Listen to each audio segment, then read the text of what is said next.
જો આ દૂધધારા ડેરીની જે ચૂંટણી છે એ માત્ર પોતાના હિતો માટેની ચૂંટણી છે, જે બે જૂથો લડી રહેલા છે અને એમાં ભારતીય જનતા પાર્ટીના પ્રદેશના અધ્યક્ષે મેન્ડેટ જે આપેલા છે એ લોકોનું આંતરિક આમ તો રાજકારણ છે।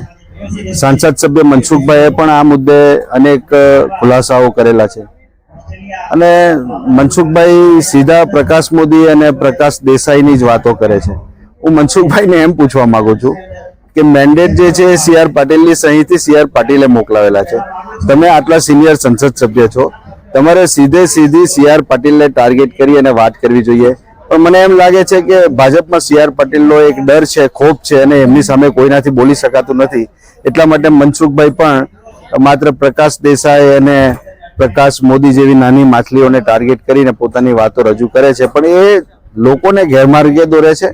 ખાસ કરીને આ કોઈ રાજકીય ચૂંટણી નથી, સહકારી ક્ષેત્રની ચૂંટણી છે અને સહકારી ક્ષેત્રમાં પશુપાલકોનું, ખેડૂતોનું હિત સમાયેલું છે અને એને બિન રાજકીય રીતે જે પશુપાલકો છે, જે ખરેખર મંડળીઓ ચલાવે છે, એવા જે આગેવાનો છે એમને આગળ ધરી અને આ ચૂંટણી લડાવી જોઈએ। પણ કમનસીબી છે પશુપાલકોની અને ડેરીની અંદર માત્ર ભ્રષ્ટાચાર ફાલેલો છે એટલું જ નથી, પણ લોકોના સ્વાસ્થ્યની સાથે પણ ચેડા થઈ રહેલા છે। ડુપ્લિકેટ દૂધનો પણ બહુ મોટો કારોબાર ચાલી રહેલો છે અને એ સરકારના પીઠબળથી ચાલે છે, જેને કારણે એ ઉજાગર થઈ શકતો નથી। આવનારા દિવસોમાં જાગૃત જેમ જેમ લોકો થશે, સહકારી ક્ષેત્રની અંદર એનો પર્દાફાશ થવાનો છે। એ મતદારોનો પ્રશ્ન છે। આજે મતદારો પાસે કોઈ વિકલ્પ જ નથી અને બંને જે પક્ષો છે, બંને પક્ષો ભાજપની સાથે જોડાયેલા પક્ષો છે। કેટલાક કોંગ્રેસના જે વિચારસરણી વાળા ઉમેદવારો છે એને પણ ભાજપનો મેન્ડેટ આપી દેવામાં આવ્યો છે, કેટલાક ઉમેદવારો એનો અસ્વીકાર પણ કરેલો છે અને તેઓ અપક્ષ રીતે ચૂંટણી લડી રહેલા છે।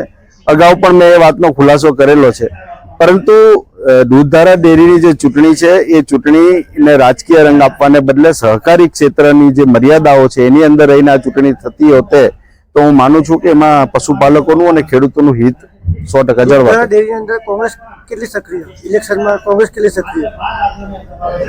જો ભારતીય જનતા પાર્ટી માત્ર દૂધધારા ડેરી જ નહીં, પરંતુ સમગ્ર સહકારી ક્ષેત્રમાંથી જે કોઈ બિન રાજકીય રીતે સહકારી કાર્યકરો હતા એને તોડવાનું કામ કરી રહેલી છે। એના કારણે માત્ર જે લોકોને સત્તા ટકાવી છે એ કાં તો ભાજપના સહારે જઈને બેસી ગયા છે અને આજે ભાજપ સિવાય સહકારી ક્ષેત્રમાં કોઈ બીજું આવવું જ નહીં જોઈએ, એ પ્રમાણેનું વર્તન આ ભારતીય જનતા પાર્ટીના આકાઓ અને એની સરકાર કરી રહેલી છે। એટલા જ માટે અલગ અલગ ત્રાજવાઓની અંદર જુદા જુદા માપદંડો સાથે ચૂંટણી લડાઈ રહેલી છે।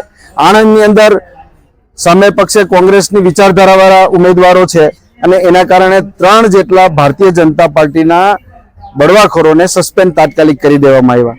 તો ભરૂચ દૂધધારા ડેરીની અંદર આ પગલું કેમ નથી ભરાતું, એ પણ એક પ્રશ્ન છે અને એ એટલા માટે છે કે ભરૂચ દૂધધારા ડેરીની અંદર ભારતીય જનતા પાર્ટીના જ બે જૂથો લડી રહેલા છે, એનું આ કારણ છે।